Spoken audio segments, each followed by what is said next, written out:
Olá, colegas! Na dica de hoje eu vou analisar a decisão do Supremo Tribunal Federal que falou da possibilidade de protesto da certidão de dívida ativa como meio coativo para pagamento de tributo.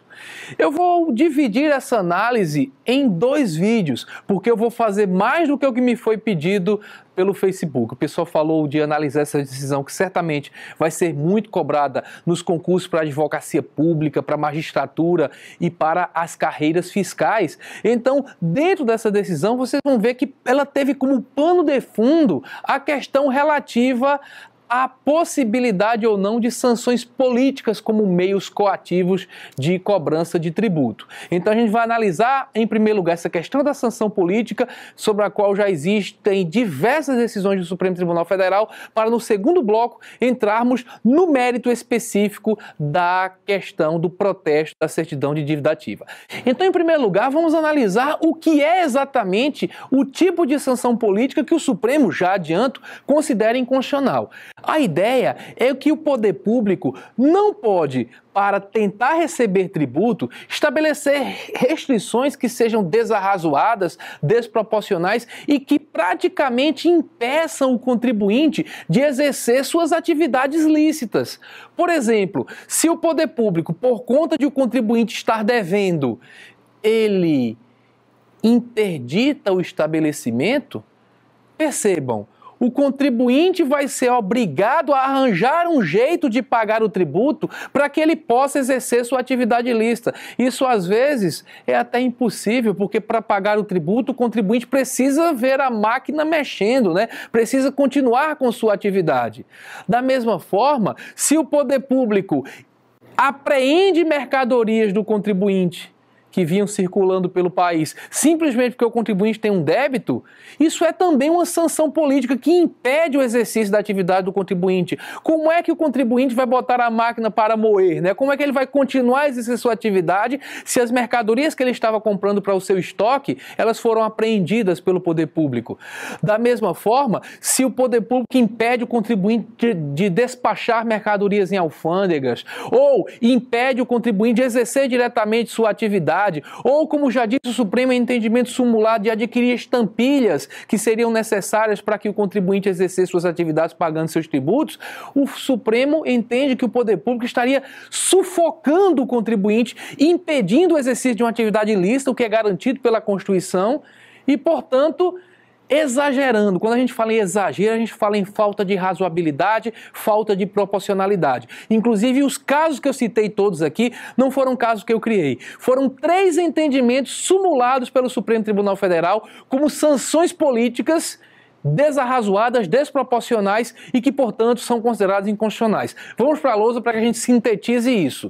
É na súmula número 70 que o Supremo proíbe a interdição de estabelecimento como meio de cobrar tributo. É na súmula 323 que o Supremo proíbe a apreensão de mercadorias como meio de cobrança de tributo. E é na súmula 547 que o Supremo proíbe que o contribuinte, que o poder público proíba que o contribuinte adquira estampilhas, algo que não mais existe, né, mas é citado na súmula, ele despache mercadoria em alfândega, exerça suas atividades profissionais.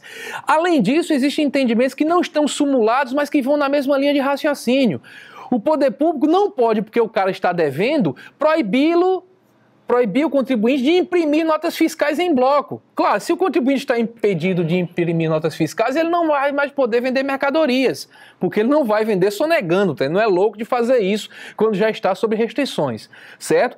Também não pode subordinar o pagamento de precatório ao contribuinte à ausência de inscrição de débitos em dívida ativa. Ora, o contribuinte precisa receber aquela grana do precatório e o poder público diz, não vamos pagar se houver débito inscrito em dívida ativa, seria uma sanção política inaceitável no entendimento do Supremo. É fundamental que percebamos que tudo isso é analisado sobre a ótica da razoabilidade ou da proporcionalidade.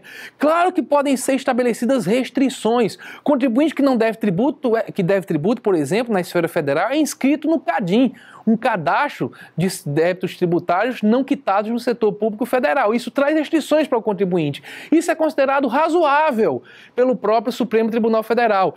Inclusive, o ministro Luiz Roberto Barroso, o relator da ADIM, contra a lei que permitiu a inscrição, ou melhor dizendo, o protesto de certidão de dívida ativa, certo? O relator, ele falou até numa razoabilidade, proporcionalidade elastecida, porque há um caso em que se percebe que o Supremo aceitou que certa restrição fosse feita, uma restrição que até impediria o exercício de uma atividade pelo contribuinte, mas porque foi um contribuinte que abusou pra caramba.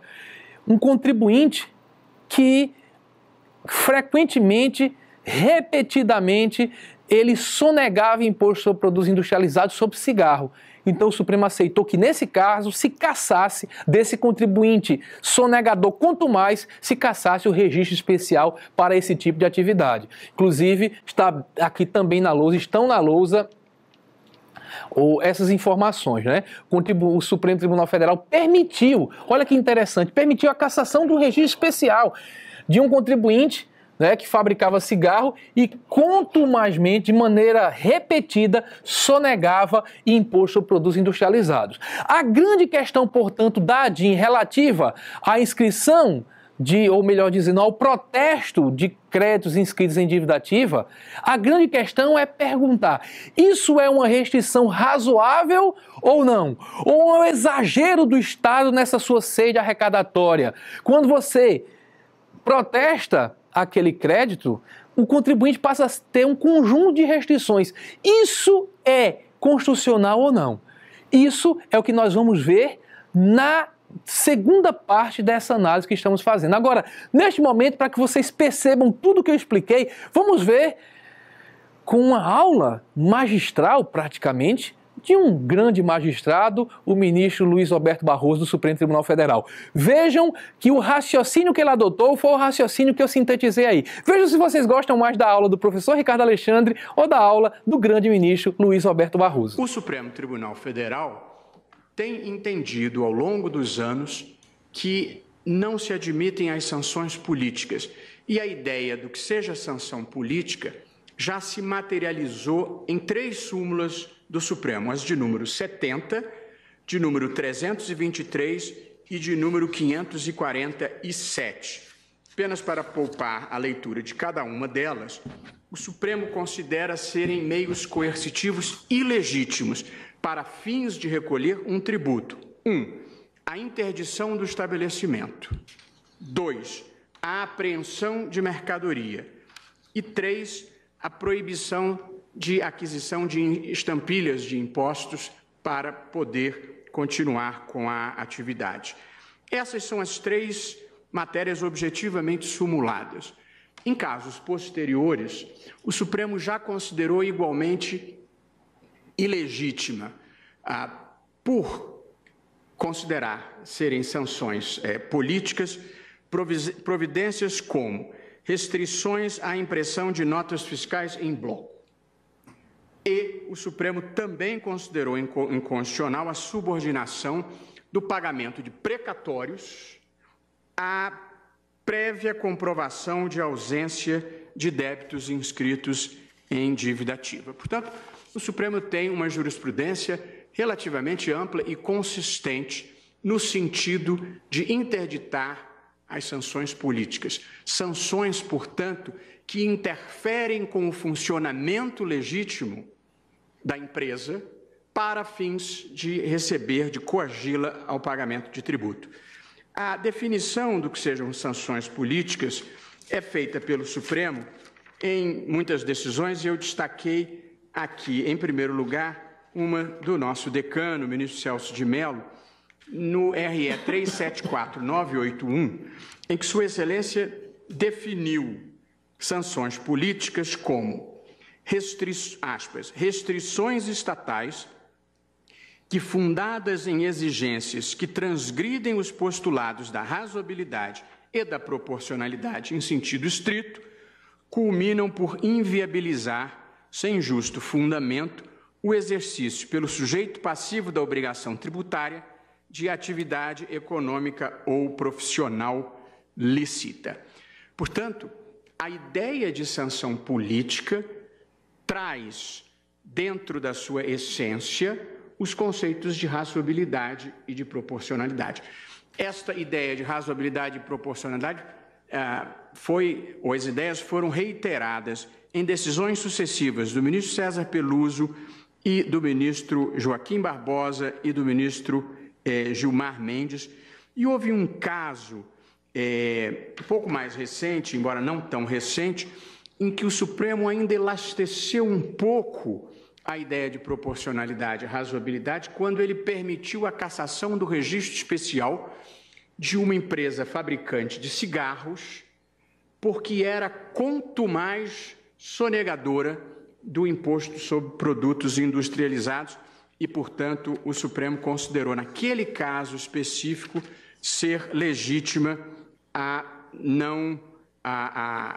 cassação do registro especial. Então, vistas estas explicações, ficamos com as cenas dos próximos capítulos. É no nosso próximo vídeo que nós vamos explicar especificamente como raciocinou o Supremo Tribunal Federal no tocante ao protesto de certidão de dívida ativa. Até lá, bons estudos, tchau, tchau.